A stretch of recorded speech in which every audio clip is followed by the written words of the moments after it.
She's a two-time Olympian who won more than half of the 26 marathons she ran during her professional career, and at one point simultaneously held the world record for the women's 5,000, 10,000, and marathon. I am talking, of course, about Norwegian superstar Ingrid Kristiansen. Today is July 5th, 2025, and on this day in 1986, Kristiansen broke her own world record in the 10,000 meters. First, I'll give y'all the facts on that historic race, and then we will hear from Ingrid Kristiansen herself about her memories of that day. I'm your host, Running Up That Hillary, and you are listening to Today in Running History.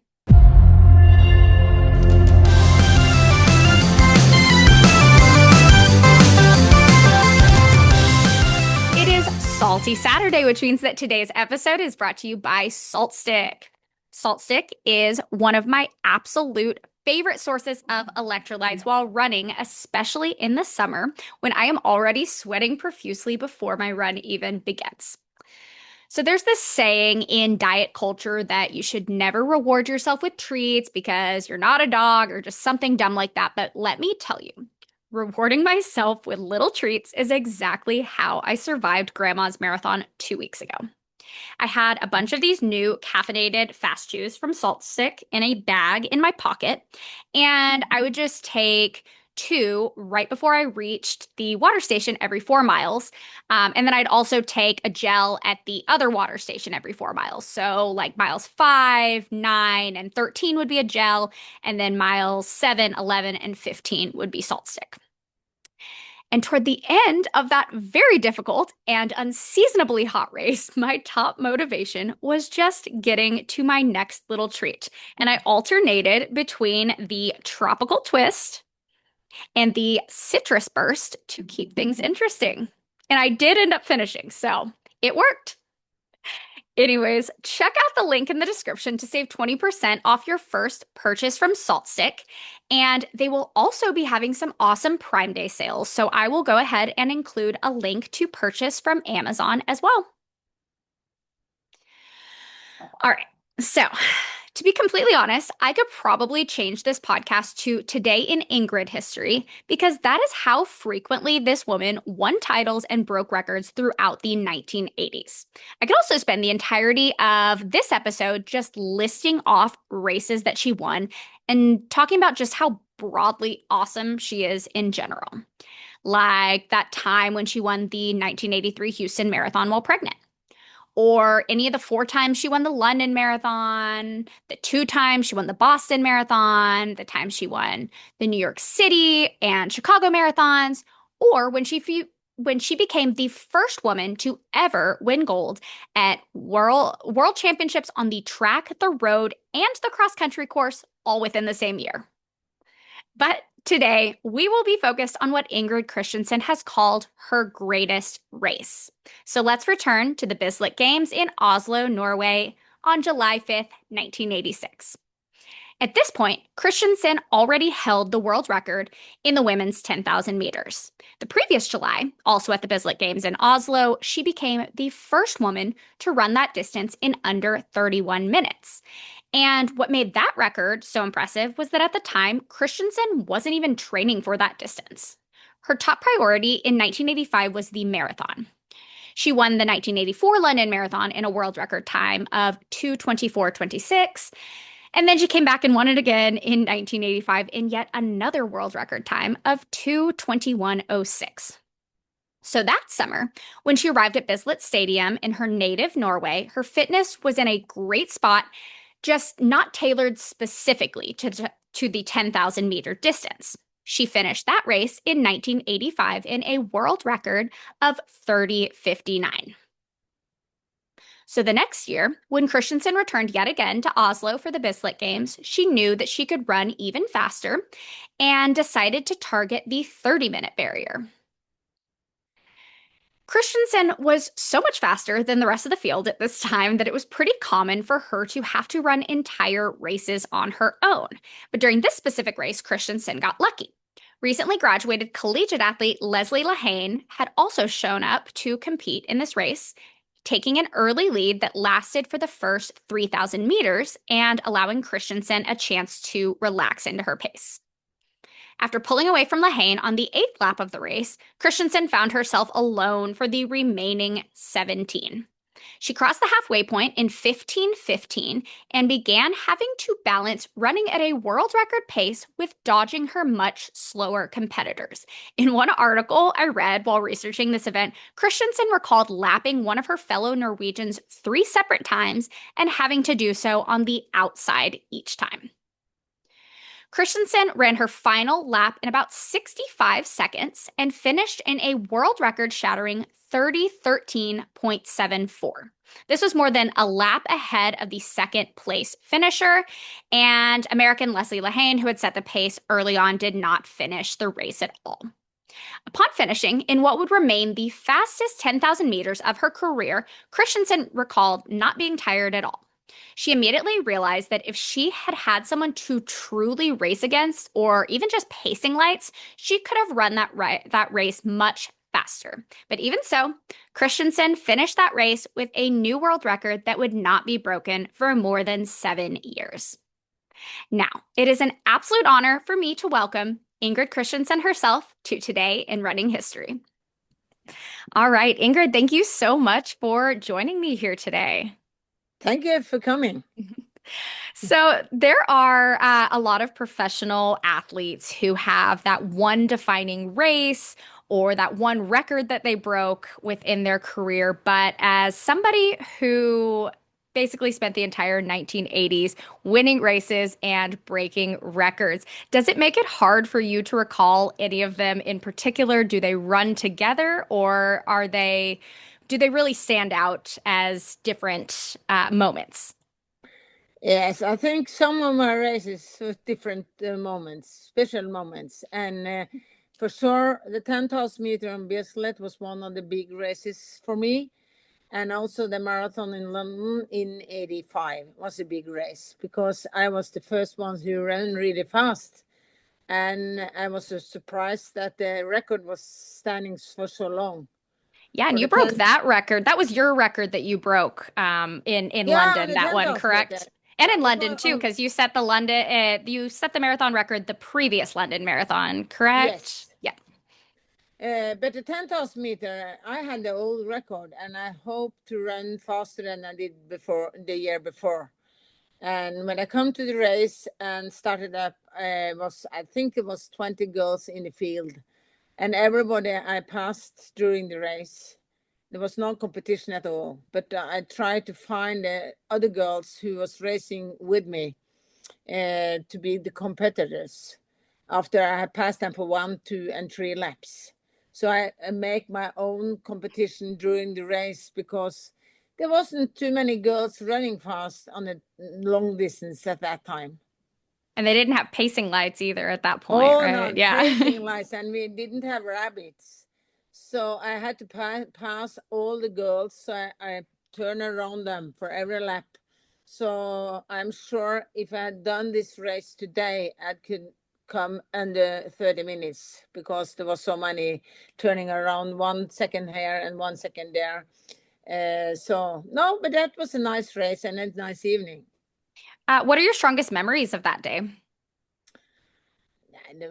I had a normal life. I was a mother of a boy who was 3 years old, and I was with him the whole day, the day before the race. So I play with him. I was a little run in the morning, and I make a lot of things with him during the whole day because the race was late in the evening. So I had to do something during the day to keep going. So That's that was awesome. the day. I wasn't just by myself thinking about the race. I was thinking about the race when I came to the stadium and I saw all the audience and everybody hoped that I could run a race fast. So yeah, then I started to think about race, and I think that's the good thing because I didn't use too much energy before I started race. I think if I hadn't had a busy day, I'd think much about the race before I started the race. That's awesome. So just busy with motherhood. That's pretty great. Was your son able to watch that race? Hmm? Was your No, son he there? wasn't. No, I had a babysitter coming home to us, and he was at home. And Okay. no, it was too late in the evening. I ran around 9 o'clock, so it was too late. Yeah, that makes sense. Did he come to any of your races in the 80s when he was little? Yeah, he was with me the most of the time. But when I ran in London in '85, he wasn't there because then he was a little bit. He was the year before when I set a Norwegian record and European record. He was there and looking at the race. But the year after, he wasn't there because it's difficult to have a boy in 2 3 years old with you because they are not easy to keep going. It's easy to have a baby. Yeah, The yeah. baby is sleeping, and it's easy to have them with you. Oh, definitely. Yeah, I'm a mom as well. I am Yeah. not a record holder in any capacity, but I definitely get, taking toddlers anywhere, especially to do something important is Yeah, definitely that's not an easy thing.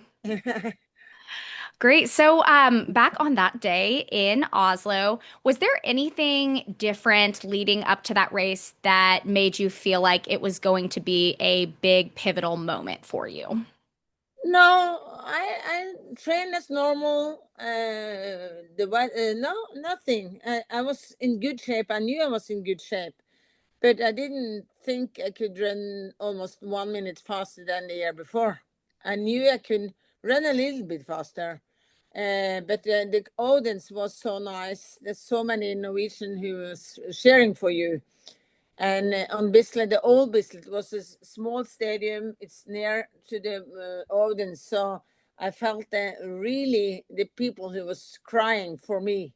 So no, before I went to the race, I didn't think about it wasn't something special.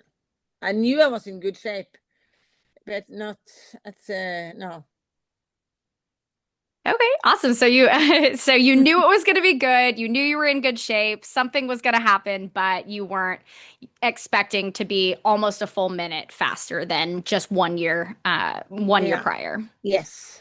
Okay, great. And so I know we as listeners to things like this, we tend to gravitate towards the events that make record books, such as this race. But tell me about a significant day in your running history that we might not have heard about. Yes, right. Yeah, but I'm not sure about. I've been running for so many years, but then the first I come from Norway, and the great runner from Norway at that time was Grete Waitz, Mhm. and I was the second one in Norway for years and years and years. I had 20 silver medals from the Norwegian Championship, so that was very important for me to try to beat her. So the first time I beat her was in a Norwegian Championship in cross country, Okay. and that was one of the biggest days for me in my career, in my first part of my career, because I had working so hard to try to beat her, and when I suddenly did it, she was also surprised. So she was more surprised than me. So when we went to the prize ceremony, she was standing in the middle of us because the winner is always in the middle, and the second and the third is on the sides. But she was standing in the middle. So when I was called up for the prize ceremony, I was of course called up first, and I think she was more surprised than me. So that was a great moment for me. So when I was finished with that race, I knew that I could be the world's best long distance runner. So I went home and keep going with the training. And that year in 84, 85, and 86 was big years for me as a runner. So it was so many nice races I did, and met a lot of nice people from competitors from the whole world. So this was really nice. That's very cool to hear. And yeah, she was definitely on the map and dominating on that. So that must have been such a cool experience to come there and also for her to not expect it too. That's pretty cool. Yeah. All right. Well, I don't want to take up too much of your time today, but I did have one last question. Yes. So, what is your relationship with running these days? My relationship to the running at today is as I'm a coach, and I'm a I train people from the whole country on a low level and a high level on my in my own business. I'm not in Norwegian Federation because there is more men who's coaches. So when you are a woman, uh, you will never be asked for being a coach. Wow, really? So Even in 2025? yes, even in 2025, and even I've been world's best, and nobody's as at the same. They don't run as fast as I do. Even today, when they are not working, they are not kids, and they are just working. But I'm training the second best, and also train a lot of the people. So I'm involved in running, and we have an podcast with some girls who's running, and I'm doing a lot of things around the running, but not on a high level. I'm more like to learn people how to train, how to have fun with the training. Don't be too serious. Smile, have fun, for because that was one of the things who make me to be one of the best runners, because I took it like, if I can't train today, I drop it, or if it's too tired, I have to wait for tomorrow to train. So it relaxed around my training and running career. And I think that's one of the problems for many people today. They are too serious. They can't not smile. It's so serious. Smile and have fun. I That's love my. that. I think that's important for everybody who do the sport. I love that. Yeah, that's as an amateur runner myself, I totally agree, but I love hearing that from people at the elite level as well because it's a sport. I mean, it's you're out there to win, or to coach winners or to beat your own personal best, but it really should be fun. It's Yeah, we're lucky to get to do that. So that's that's awesome to hear. yeah, that's the most important. Have fun, and if you have fun, and you have fun when you're training, your results will come. I think Awesome. so. Yeah. All right. Well, thank you so much. Will you be at the Bislett Games this summer? Thank you. All right. Yeah. Thank you. I am gonna stop recording. Wow. So she starts off the day as a normal mom at home with her son and then shows up and ends the day breaking a world record. Absolutely incredible. That is all I have for y'all today. But if you enjoyed this episode, please make sure to like, comment, share, follow, subscribe, and then tune in tomorrow as we head to 1917 New Zealand to meet the coach who first believed that jogging was a sport for the masses. Once again, it is Salty Saturday, and today's episode was brought to you by Salt Stick. Check out the description for a link to save 20%, as well as a link to purchase on Amazon during the upcoming Prime Day deals.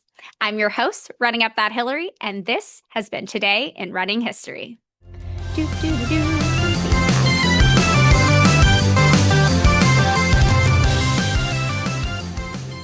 Oh crap, I forgot to say something about I forgot to say something about Salt Stick at the end, so hold on. I'm gonna redo that whole thing. Just occupy yourself for a second while I write something. Let's see.